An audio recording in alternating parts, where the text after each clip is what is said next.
everyone, we are from Group 3 and today we will present our paper titled Hospitality as a Clinical Competency, a critical analysis of the implementation of the 5 basic SayaSIAP RAMAH principles developed by Siloam hospitals. In modern healthcare, there has been a shift from a traditional biomedical model toward a patient-centered care approach, where patients' experiences, preferences, and emotional needs are considered essential components of quality care. Today, patients are not only concerned about medical treatment outcomes, but also about how healthcare professionals communicate, show empathy, and demonstrate respect. Communication quality has become one of the main factors influencing patient satisfaction, trust, and adherence to treatment.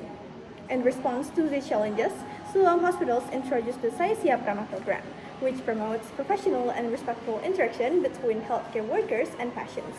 The purpose of this paper is, first, to analyze the relevance between the brochure content and etiquette learning materials. Second, to evaluate the strengths and weaknesses of the program. The third, to propose evidence-based recommendations to strengthen the program holistically.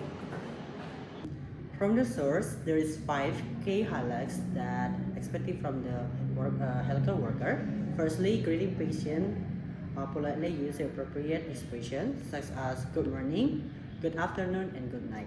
Second, smiling even wearing a mask to show friendliness and warmth. Third, maintain eye contact to demonstrate attention and respect. Fourth, not instruct the patient while they are speaking, which is allow them to express their concern completely. 5. Using polite words and gestures such as please, excuse me, sorry, and thank you. Although this behavior may be simple, they are supported by theories of therapeutic communication and professional ethics in healthcare. This paper uses a descriptive qualitative approach. The data will collect through observation of the procedure and support by literature related to patient-centered care, communication ethics, and emotional labor theory. The analysis was conducted in 4 stages.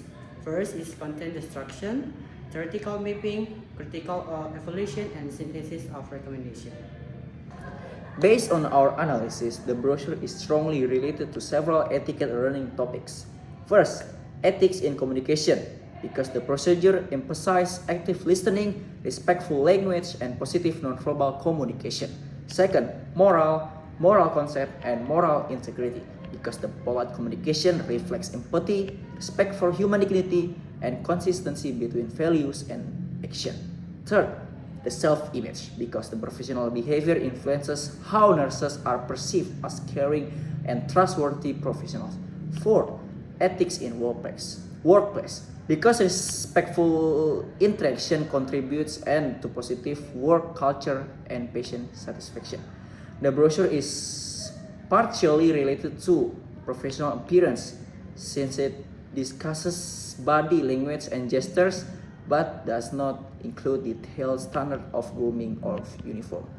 However, 2 topics are not explicitly addressed, like ethics on social media and issue and trends, particularly regarding digital communication and telehealth professionalism. Overall, the brochure reflects 6 out of 9 learning topics. Strength, weakness, recommendation, and conclusion. The program has several strengths and provides simple and practical guidelines that are easy to understand and apply in clinical settings. The brochure supports patient-centered care by promoting empathy, politeness, and respect. However, several limitations were identified. The brochure focuses mainly on face-to-face interaction and does not address digital communication ethics. It also does not provide guidance on handling difficult communication situations, such as interacting with anxious or emotional patients.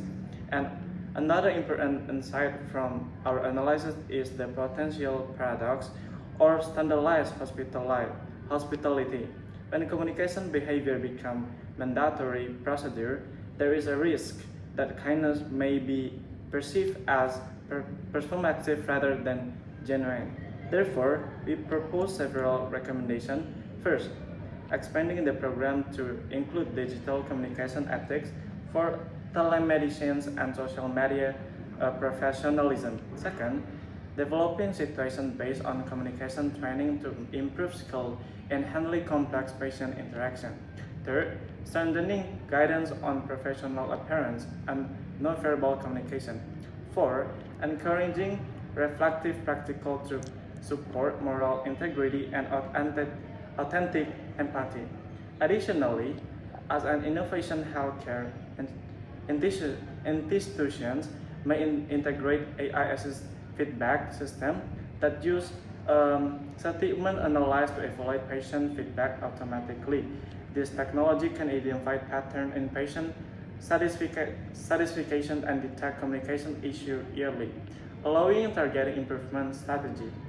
In conclusion, that SayaSIAP RAMAH procedure reflect essential principle of professional ethics in nursing practical, especially in communication ethics and moral values.